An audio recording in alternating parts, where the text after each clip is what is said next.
Yan, magandang umaga mga kasabong. Welcome to my YouTube channel. Ayan. Today po ang topic natin na ngayon, ang share ko ngayon ay ang mga breeding pen namin for 2026. Gusto kong ipakita kung ano-ano mga bloodlines ang mga sinalang ko ngayong 2025 for 2026 production. So I'm gonna show them one by one sa bawat breeding pen ko. The bloodlines and the combinations. And mga kasabong, papunta na po tayo doon mga kasabong. Okay mga kasabong, sige, pa-open na. Sige. Okay mga kasabong, ito po yung ating breeding pen na letter A. Ito po yung ating bulik o mas kilala sa pangalan tawag ko ngayon ay Monster Dome.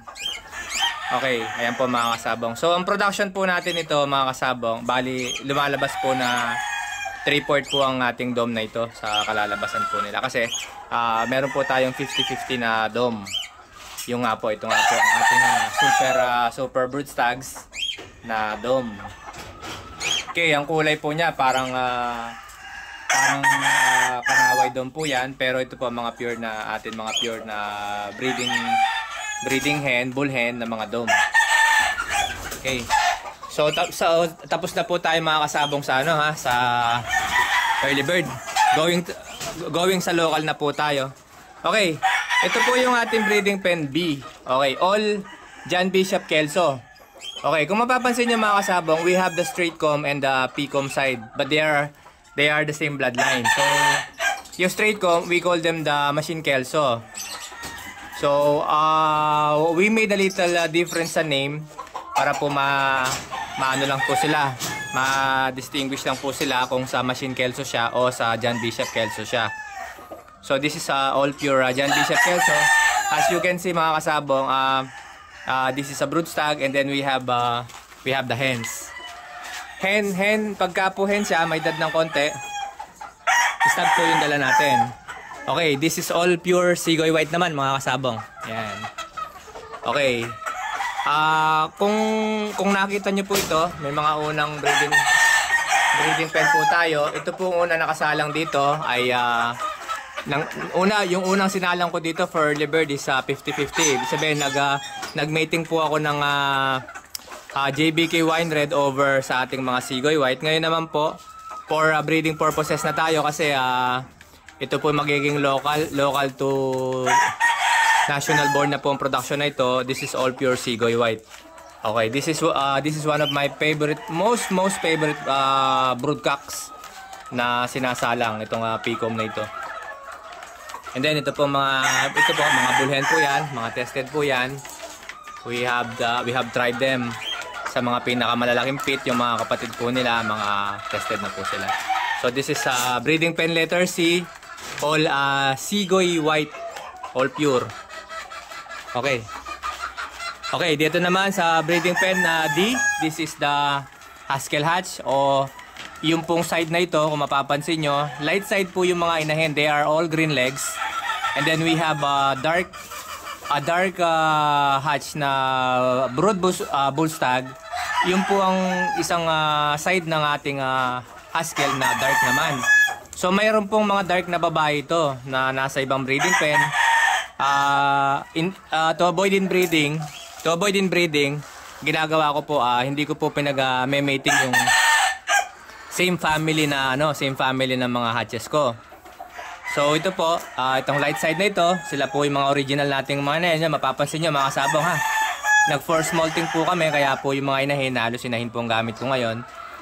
Ito po yung bone crusher side na mga inahin na 4-time derby winner po yung father. So ito naman po, winner natin sa Pasay. Yan, tested po yan. Okay, may nangingitlog.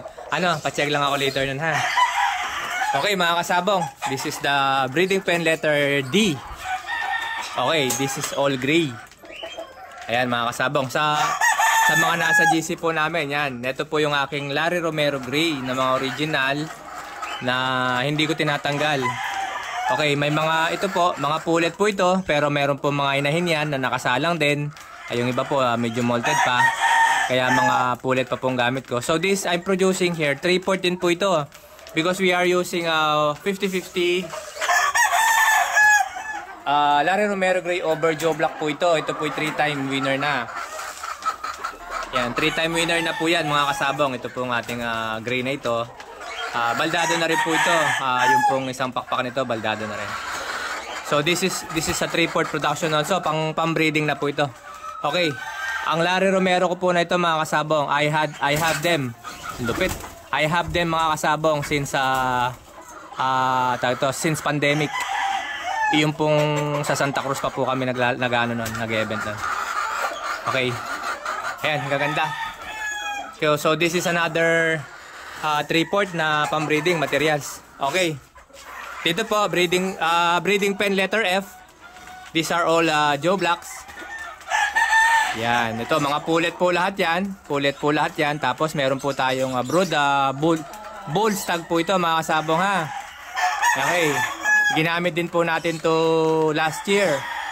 Okay, ito po yung tatay nung naipanalo natin na isang black. Na winner naman kay Honey Yu na recently napanood nyo, kalabang ko, white, yung signature white niya, no? Okay, napakagaling po ng mga naging anak nito.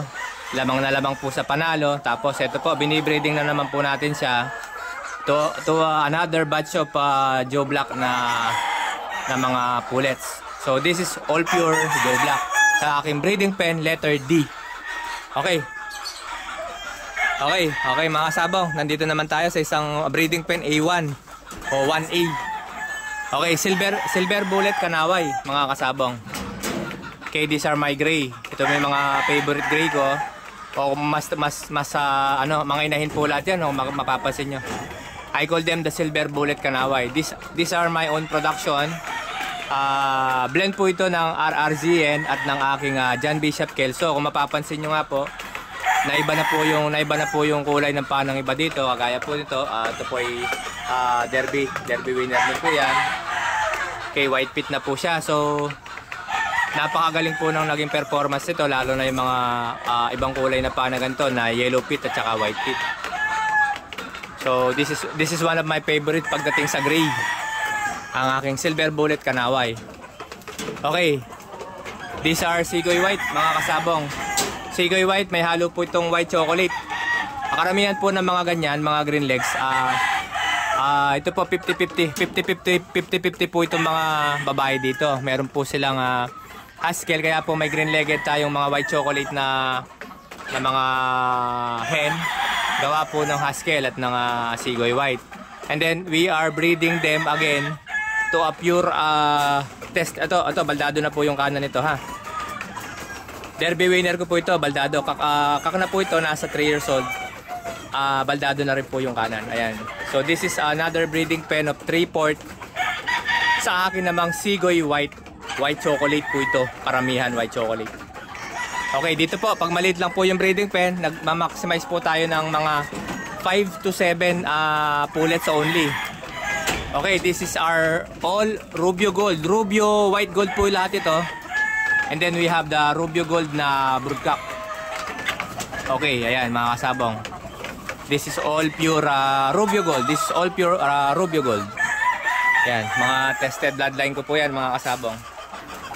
Okay, these are my signature bloodlines. Okay, again, sweater naman po tayo dito. Lemon and sweater combination. Lemon and sweater combination mga kasabong. Ayan. Again, this is my hen. Mga inahin po ito, mga gamit ko. Hindi po ito mga pulet.